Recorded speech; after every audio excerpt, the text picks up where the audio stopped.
வணக்கம் மக்களே. பார்த்தீங்களா, இவங்கள மாதிரி பாசமான அக்கா தம்பி யாரும் இல்லை அப்படின்ற மாதிரி இருக்காங்கல்ல. ஸோ நாங்கள் இது வந்து ஒரு நாள் வந்து இஏ மால் போகலாம் அப்படின்னு சொல்லிட்டு கிளம்பியிருந்தோம். இஏ இல்லை, விஆர் மால் போகலான்னு சொல்லிட்டு. ஸோ அன்றைக்கி வந்து மழை வந்ததுனால நாங்கள் போக முடியல. இப்போ அது மேட்ரு கிடையாது.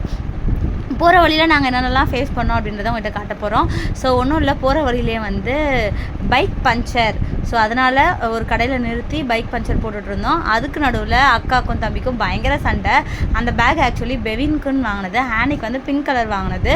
ஸோ அது பிஞ்சு போச்சு அப்படின்னு சொல்லிட்டு இவ இதை எடுத்துட்டா, அவள் எப்படி என் பேக் எடுக்கலாம்னு சொல்லிட்டு பயங்கர கச்சேரி. அதுக்கப்புறம் 2 பேரும் சமாதானப்படுத்தி அந்த பேக் 2 பேருக்கும் மாற்றி விட்டுட்டு ஒரு வழியாக போகலான்னு போனால், அதுக்கப்புறம் சரியான மழை. ரொம்ப அப்படியே எப்படி சொல்கிறது, மழையில் நனைஞ்சிட்டோம். பெவின் பார்த்திங்களா எப்படி உட்காந்துட்டு இருக்கான் ஃப்ரண்ட்டில் வந்து எல்லா மழை தண்ணியும் அவன் வாங்கிட்டு எங்களை வந்து காப்பாற்றிட்டு இருந்தான் இல்லை பெவின்? அவரோட டாமிலாம் வந்து ஃபுல்லாக வந்து மழையில் நனைஞ்சி ஒரு வழி ஆகிப்போச்சு. பேக், டாமி பேக் ஓகேவா, நனைஞ்சு போச்சு. வர வழியில் இவ்வளோ தூரம் வந்துட்டு எப்படி சும்மா போகிறதுன்ட்டு சுட சுட சிக்கன் 65யும் சூப்பும் வாங்கிட்டு வீட்டுக்கு வந்துட்டோம். சப்ஸ்கிரைப் பண்ணுங்கள்.